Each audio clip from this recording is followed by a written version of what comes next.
Robert Caldwell never expected to become a property owner at 45.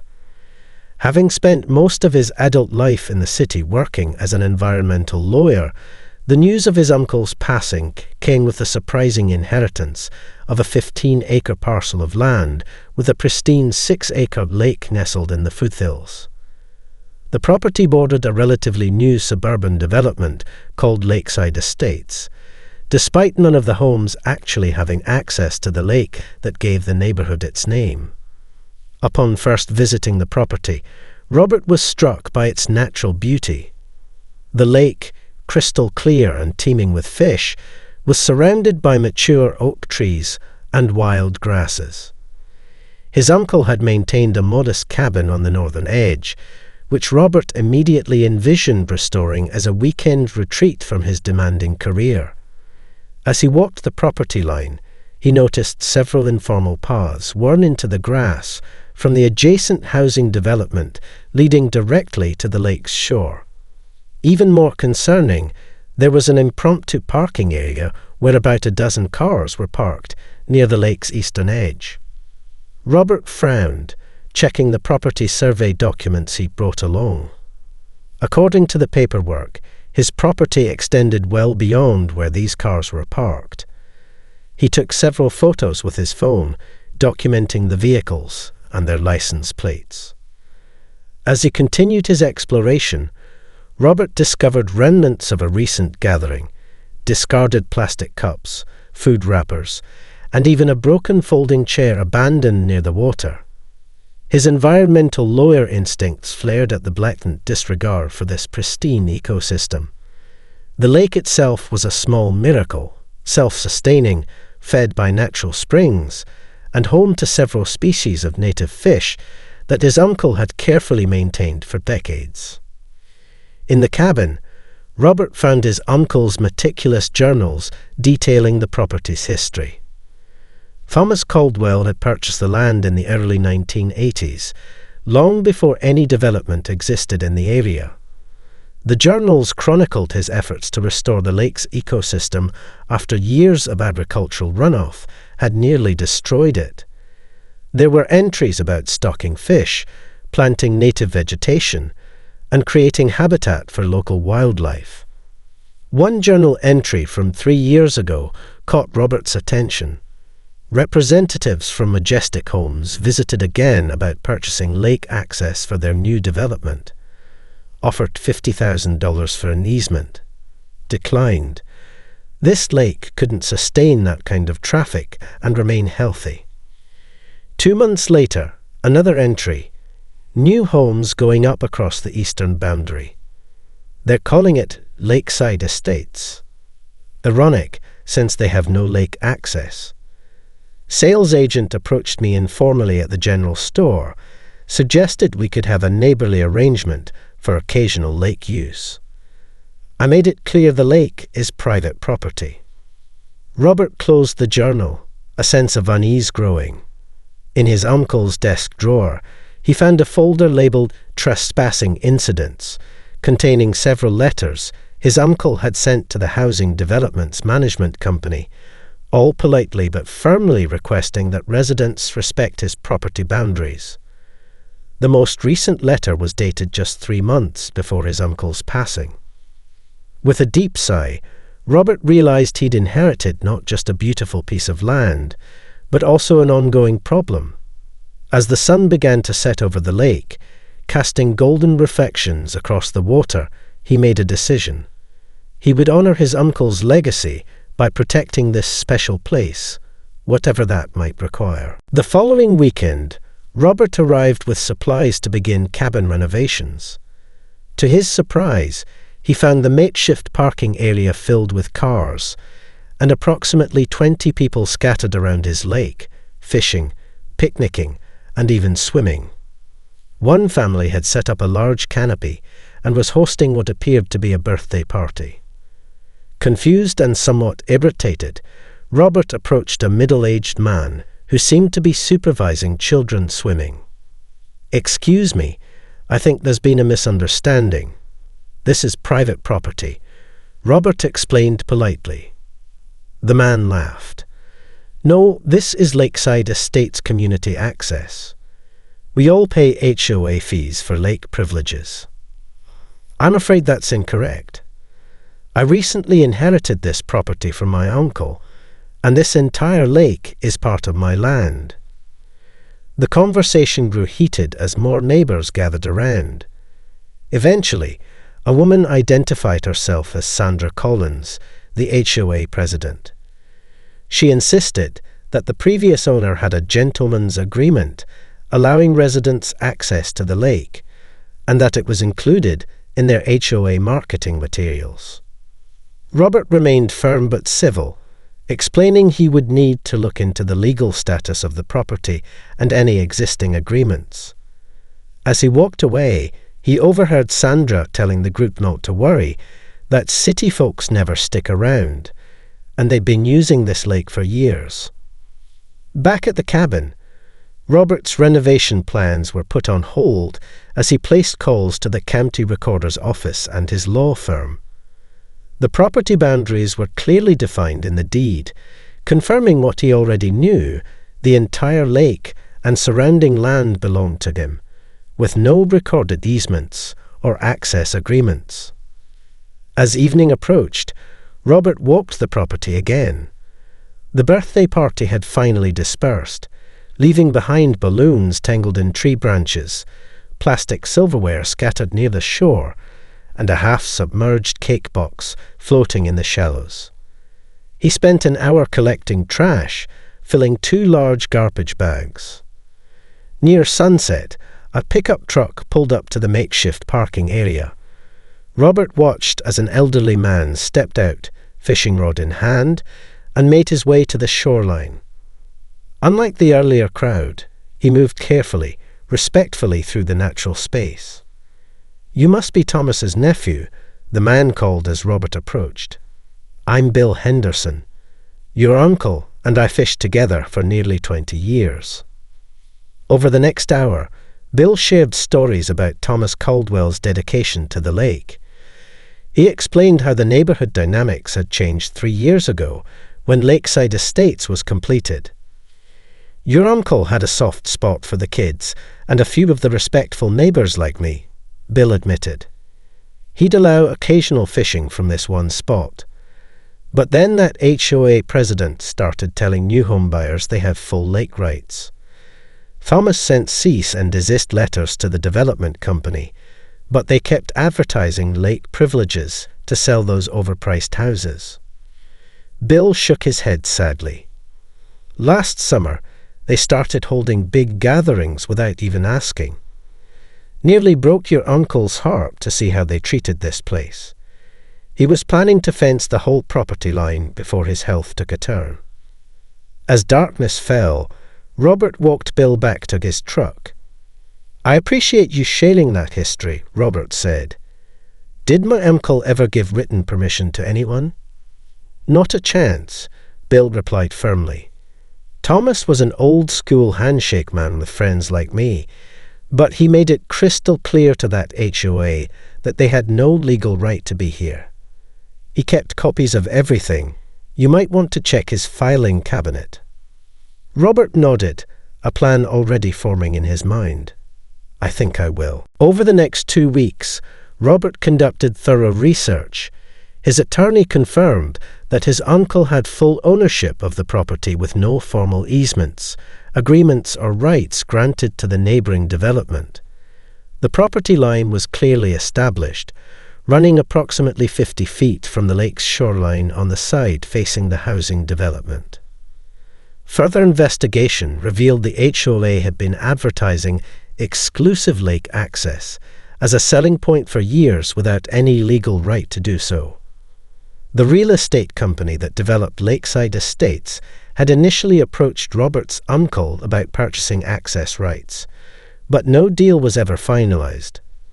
Despite this, they proceeded to market the homes as if lake access was included.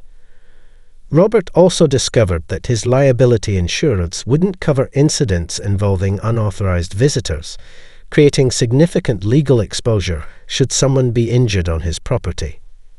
Additionally, The increased activity had begun to affect the local ecosystem. Trash was accumulating, fish populations were declining, and erosion was becoming evident along the shoreline paths. Armed with Bill's information, Robert spent 3 full days searching through his uncle's files. In the bottom drawer of an old filing cabinet, he found a folder labelled Lakeside Estates. Inside were certified letters his uncle had sent to the development company, the HOA, and even the county zoning board, all clearly stating that no access rights had been granted. Even more damning was a cease and desist letter from his uncle's attorney to Majestic Homes, the developer, demanding they remove all references to lake access from their marketing materials. The developer's response acknowledged receipt, but made vague promises to clarify the nature of lake proximity in future materials. Robert hired an environmental consultant to assess the lake's condition. The report was troubling. Water quality was declining, shoreline erosion had accelerated dramatically, and several invasive species had been introduced, likely from boats or fishing equipment brought in by neighbourhood residents. The consultant estimated it would cost over $30,000 to restore the ecosystem to its previous health. A search of county records revealed something else concerning. 3 insurance claims had been filed in the past 18 months for injuries sustained on Lakeside Estates community grounds, all of which had actually occurred on Robert's property. One involved a child who had fallen from a rope swing illegally hung from one of the oak trees. Another was a teenager who had suffered a severe cut from broken glass in the swimming area. Most alarming was his conversation with his own insurance agent. "I'm sorry, Mr. Caldwell, but your homeowner's policy explicitly excludes coverage for unauthorized visitors," the agent explained. "If someone gets seriously injured while trespassing, you could still be held liable under attractive nuisance laws, especially since it's clear that regular trespassing is occurring." Robert sat at his uncle's desk, reviewing all the documentation he'd gathered. The situation was worse than he'd initially thought. Not only were these people trespassing, but their actions were damaging the ecosystem his uncle had spent decades protecting, and they were creating a serious legal liability. He glanced at the framed photo of his uncle on the desk, a man who had dedicated his retirement years to environmental conservation. Robert made a decision. It was time to reclaim this land, not just for himself, but to honour his uncle's legacy. "First thing tomorrow," he said to himself, picking up his phone, "I'm calling a property attorney who specialises in boundary disputes." Armed with legal documentation confirming his ownership rights, Robert scheduled a meeting with the HOA board. He arrived with a proposal. A formal limited access agreement could be established for a reasonable annual fee that would help cover insurance costs, environmental maintenance, and property upkeep. He emphasized his concerns about liability and environmental impact. The meeting quickly devolved when Sandra Collins dismissed his concerns and insisted that their established use gave them rights to the lake regardless of legal documentation. "Your uncle never had a problem with us using the lake," she argued. "You're just trying to squeeze money out of hard-working families." When Robert mentioned the environmental impact, another board member scoffed. "It's just a lake, not a national park." The board rejected his proposal outright and suggested that if he pressed the issue, they would make his ownership complicated. One member even implied they could use HOA funds to pursue adverse possession claims. As Robert left the meeting, Sandra called after him. "We'll see you this weekend for our annual 4th of July lake celebration. We're expecting over 100 residents this year." Robert had come prepared with folders for each board member containing his proposal, legal documentation, and photographs of environmental damage. The meeting was held in the Lakeside Estates clubhouse, a pretentious building with folk's colonial architecture. 5 board members sat behind a long table, with Sandra Collins in the centre, while about 20 homeowners filled the audience seats. As I've explained, Robert said calmly, opening his presentation, "I'm willing to work with the community on a limited access agreement that protects both the lake ecosystem and addresses my liability concerns." He outlined a reasonable plan, designated access points, specific hours, a capacity limit, and rules protecting the environment. Sandra's artificially brightened smile never reached her eyes. "Mr. Caldwell, we appreciate your creativity, but our homeowners purchased these properties with lake access as an amenity. It's in our HOA literature. Marketing materials don't create legal rights," Robert countered, sliding forward copies of his uncle's cease and desist letters. "My uncle repeatedly informed your developer that no such rights existed." A heavy-set man at the end of the board table, identified as Doug Pearson, the treasurer, snorted dismissively. "Look, your uncle let people use the lake. That's established use. Occasional permissive use isn't the same as a legal right," Robert explained. "And my uncle documented his objections to commercial exploitation of his property." Sandra's smile tightened. "We have homeowners who've been using that lake for 5 years now. In this state, adverse possession requires hostile use," Robert interrupted. "My uncle's letters prove he never abandoned his rights, and trespassing with permission isn't hostile use under the law." The atmosphere in the room grew tense. Several homeowners in the audience shifted uncomfortably, clearly hearing this information for the first time. "We could tie this up in court for years," Doug threatened. "Our HOA has a legal defense fund specifically for protecting our amenities." Robert remained composed. "I'm still hoping we can reach a reasonable agreement. The environmental report shows significant damage that needs addressing, regardless of who uses the lake." Sandra stood abruptly. "This meeting is over. We reject your proposal and maintain our position that Lakeside Estates residents have lake access rights." She glanced at her watch. "I need to finalize details for our 4th of July celebration anyway. It's going to be our biggest event yet. Live band, fireworks over the lake, the works." As homeowners filed out, one middle-aged woman approached Robert quietly. "I had no idea the lake wasn't part of our development. We paid an extra $30,000 for a Lakeview premium lot." Robert handed her his card. "You might want to speak to a real estate attorney about that." Robert spent the next 3 days consulting with specialists, first his attorney, then a land surveyor, and finally a professional security company. By Thursday, he had a clear plan of action. On Friday morning, professional surveyors arrived to mark his property boundaries with visible stakes, and no trespassing signs were posted every 50 feet along the perimeter. A security company installed cameras at key access points, and Robert hired 2 off-duty police officers as security personnel for the weekend. Most importantly, he contracted with a local towing company authorized to remove vehicles parked on private property. The company placed additional signage at the makeshift parking area, clearly stating that unauthorized vehicles would be towed at the owner's expense. Early Saturday morning, the day of the planned celebration, Robert arrived with the security personnel. As expected, Sandra and several home members arrived to set up for their event.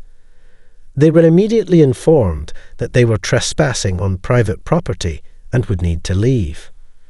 "This is ridiculous. We've been using this lake for years." Sandra shouted as more residents began to arrive. Despite the protests, the security officers firmly but politely enforced the property boundaries. As residents continued to park in the unauthorized area, ignoring the warnings, the towing company began removing vehicles one by one. Dawn broke over the lake with a tranquil beauty that belied the confrontation about to unfold. Robert stood at the property line with Jack Ramirez, his attorney, watching as the surveying team hammered in the last of the boundary stakes. The no trespassing signs, large, professional, and unmistakable, gleamed in the early morning light. "Everything's legal," Jack confirmed, reviewing the documentation. "We've given proper notice. The boundaries are correctly marked according to county records, and the towing company is properly licensed for private property removal." At the makeshift parking area, workers installed a large sign, "Private property. Unauthorized vehicles will be towed at owner's expense," along with the towing company's information. 2 officers from the Sheriff's Department, hired through official channels for off-duty security work, positioned themselves near the main access path. "They probably won't believe you're serious until they see consequences," Officer Martinez commented, adjusting his body camera. Robert nodded grimly. I tried reasoning with them. By 9 a.m., Sandra Collins arrived with a small army of volunteers carrying folding tables, coolers, and decorations. She stopped short at the sight of the signs and officers. "What is this nonsense?" she demanded, marching up to Robert. "This is private property," Robert replied calmly. "As I explained at the meeting, you don't have permission to hold events here."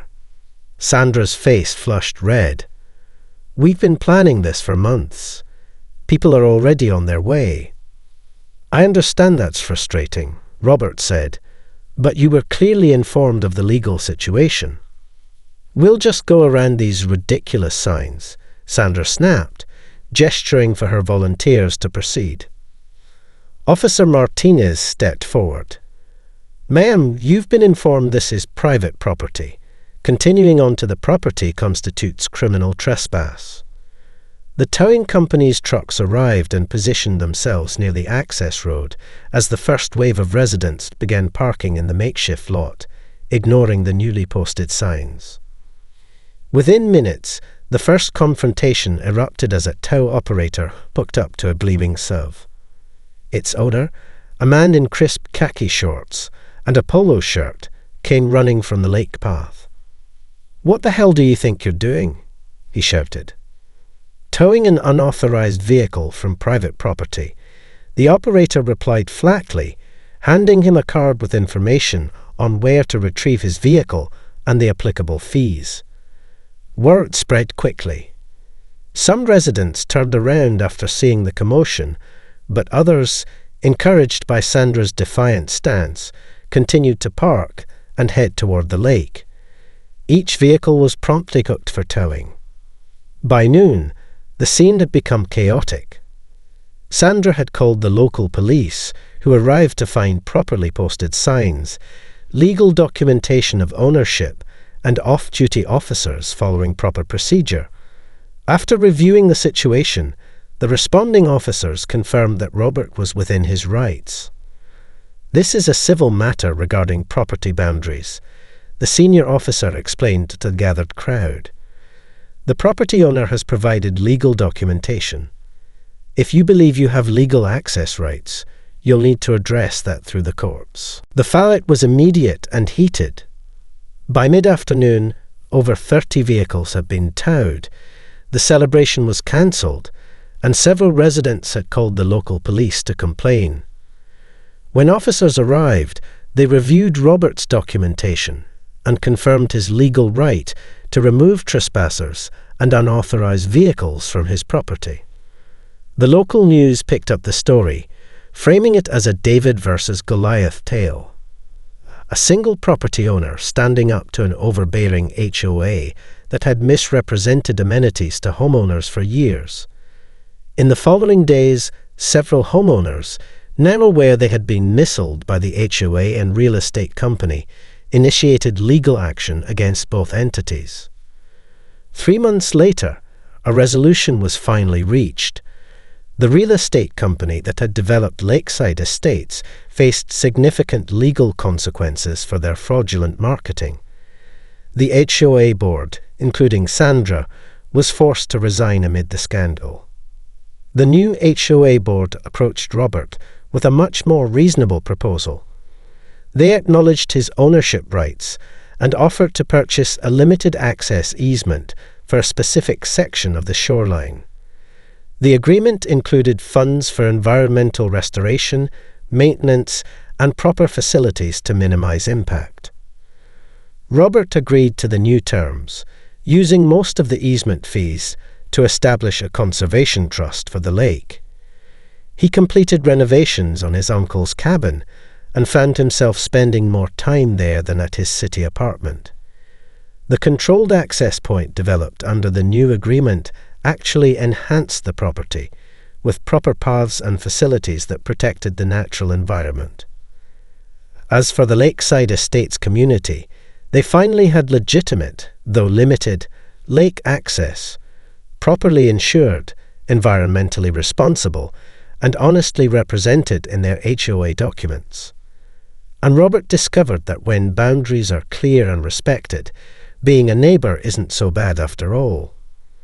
The Monday following the towing incident, Robert's phone wouldn't stop ringing. Local news outlets wanted statements. Angry HOA members left threatening voicemails, and his law firm colleagues were both amused and impressed by what they called his scorched earth boundary dispute resolution. What Robert hadn't anticipated was the call from Emily Chen, a real estate attorney representing 15 Lakeside Estates homeowners. "Your actions on Saturday revealed what many suspected," she explained. "These people paid premiums of up to $50,000 for lake access lots that had no legal lake rights. We're filing suit against Majestic Homes and the HOA board for fraudulent misrepresentation." The story gained traction beyond local news when a popular real estate blog picked it up as a cautionary tale about HOA overreach and developer fraud.